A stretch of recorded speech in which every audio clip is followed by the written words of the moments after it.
Welcome to the first in a series of videos I'll be making about the battery upgrade and other work I'll be doing to this already converted to electric drive 1973 Porsche 914. Please feed the YouTube algorithm by giving the video a like. If you want to see more like this, click subscribe and ring the bell to be notified of new videos. If you want to chip in on my expenses, I now have Patreon and YouTube memberships. Let's get back into the Wayback Machine and look at my blog from 2008 and 2009 when blogs were the cool thing. After watching Who Killed the Electric Car, I started thinking about converting a car to electric drive myself. There were a few possibilities for candidate cars for conversion at the time, and I picked the Porsche 914. I searched around and found one on eBay that looked good, so I bid on it and won the auction. I drove it for about a month before I started tearing it apart. The state of the art in battery technology in 2008 was deep cycle marine lead acid batteries. The downside of these were their extreme weight, small energy capacity, and producing hydrogen gas during charging. The best motors at the time were direct current motors, mostly from a company called NetGain, and I chose the Warp 9. Since I had very little metal fabrication and EV knowledge at the time, I bought a kit called the Volts Porsche from a company called Electro Auto, which happily was built around lead acid batteries and the Warp 9 motor. It would let me pretty much get the car electrified by pre-engineering all of the parts and documenting the construction process. This all happened right around the 2008 economic crash, and Electro Auto stopped shipping my parts, stopped responding to emails, and wouldn't answer phone calls. I had to drive to the San Francisco Bay Area to their house and demand they load parts into the back of my pickup truck. It was a giant mess, but it let me proceed on the project. I found a body shop that agreed to work on it between insurance jobs in exchange for a discount. The shop was recommended to me by a guy who had his real Porsche 356 worked on, so I figured I was in good hands. As they started media blasting it, they found massive rust, holes, dents, and entire layers of Bondo. So they went all the way down to bare metal, fixed all the bad stuff, then finished it off in Meteor Metallic Gray, a current Porsche color that I really liked. After 6 months at the body shop, I brought the car home on a trailer and started the process of installing all the electric parts, which took the better part of a year. I also took the opportunity to restore every nut and bolt and every other piece of the car.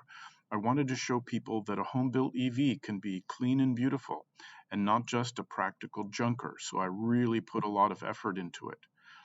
When it was complete, I drove it around town, entered it into car shows, and even won a first-place trophy. Due to the low capacity of the lead-acid batteries, I could only get about 40 miles on a charge, but that was okay for weekend driving through town. Fast forward a couple of years and I moved to Thailand. The rule in Thailand is you can't import a used car unless you literally cut it into pieces and import it as parts. So it sat in storage in an airplane hangar in California for 10 years. As I was planning my move to Barcelona, I found out that I can bring the car into the country, and they're also okay with electric conversions. But of course, all Spanish bureaucracy is a nightmare. So in the end, they may reject the car, and I'll have to sell it outside Spain. The problem is I can't find a definitive list of things they'll be checking, so I may be doing unnecessary work or miss something important. It's a big gamble, but after 10 years, I really need to do something with the car, and as long as there's a realistic chance, I'm going to do all the battery upgrades and everything else and try to get it into Spain. So what am I going to be doing with the car? It works already, right? Well, let's break things down into categories, and of course I have a spreadsheet of all of the work to be done.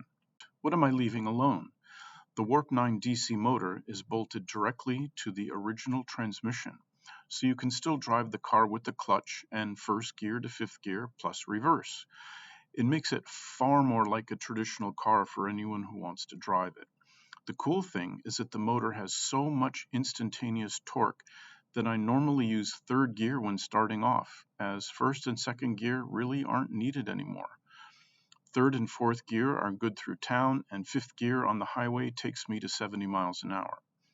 I could migrate to a more modern AC motor and controller, but it would have less power, and there's just not enough of a difference in the driving experience to make it worth the huge money and effort.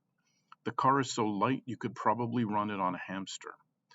My EV expert friend Jason says my Curtis motor controller model has a rough reliability history, but at this point it would be better to replace a blown controller rather than changing over to a new AC motor and controller.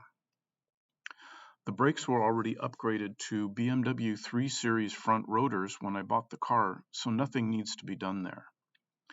The suspension was upgraded as part of the Electro Auto conversion kit, but frankly it might ride a bit high now with the lighter battery pack, but I believe it's a simple adjustment to lower the ride height. So the major part of the effort is the battery upgrade. This is the really big issue, and it brings the car into the 21st century. I sold the lead acid batteries before I left for Thailand, so the battery boxes are empty. I'll migrate from the lead acid battery design to Tesla Model S battery modules, with 3 in the front and 3 in the former engine bay just behind the seats.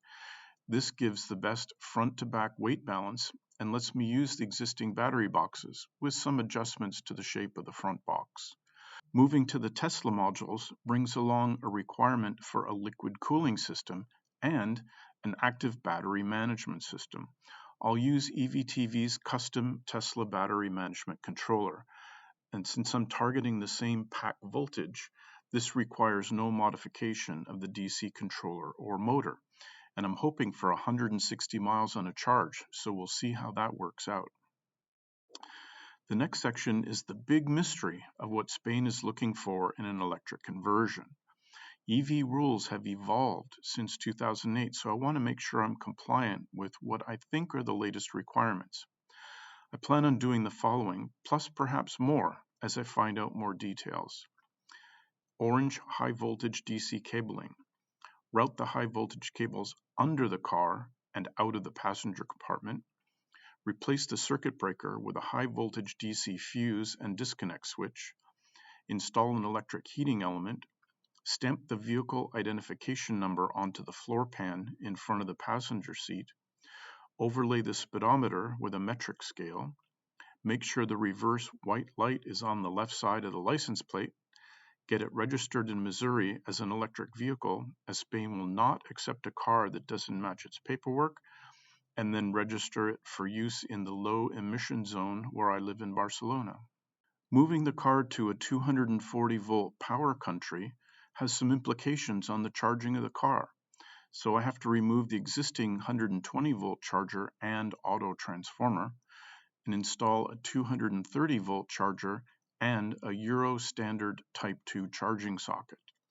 Since the Tesla modules are so much smaller, I'm going to take the opportunity to clean up some of the component placement since I'll have new available space in the battery boxes. Alert viewers will know that I built an Android app for my electric scooter in Thailand that tracked each trip and recalculated the amount of range left in the battery pack. I plan to expand this app to connect to the Tesla battery management system and display important aspects of the battery modules like individual voltages and temperatures and charging state and any alerts that are generated by the system. I'll run the app on a 10-inch Android tablet that I'll mount on a 3D printed bracket that hides away under the dashboard when I'm parked, so it doesn't get stolen. The last section is maintenance, things that I need to do to the car to fix outstanding issues unrelated to the upgrades. It needs 4 new tires, as one has a slow leak and they're all 15 years past their useful life. Blinker fuses burn out. A shock absorber needs to be replaced. A target top handle needs to be replaced. The air vent controls are very stiff. The window cranks don't work well.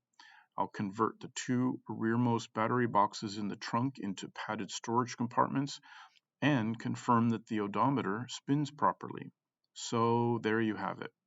Now, I'm at this particular location for 2 reasons. We held EVCon 2023 last week here at EVTV headquarters in Cape Girardeau, Missouri. And Brian said I could use the facility for several months to do all the necessary work. He's got car lifts, tools, and a huge inventory of electric vehicle parts, so I can just walk over the shelf and grab something I need. I should probably keep a list of those things and pay him back, right? I'll arrange to have the car shipped to Barcelona, which will take a couple of months. Then I head off to Denver for Christmas with my son and his family, then back to Barcelona when I get to dive headfirst into the wonderful world of Spanish rules and customer service. I'll make a series of videos along the way showing you how these home converted cars get built. It's easy to buy a Tesla now, but back in 2008 only the Nissan Leaf was on the market, and GM had already crushed all of the EV1s. I'll try to show one mini project in each video from start to finish, but I'll really be doing a lot of things in parallel, so don't worry if the video clips look out of sequence. So keep tuned in and I'll do my best to show you the progress. Just before we wrap up, I want to thank my Patreons, Peter Bouvier and Puppy, for their support. We also just popped over 2,000 subscribers, which is quite a nice milestone for my little channel. All support is greatly appreciated. Hey, I hope you enjoyed the video, and if so, please give it a thumbs up. I see that 81% of the viewers aren't subscribed. Please do, as it does help the YouTube algorithm. Take care and see you next time.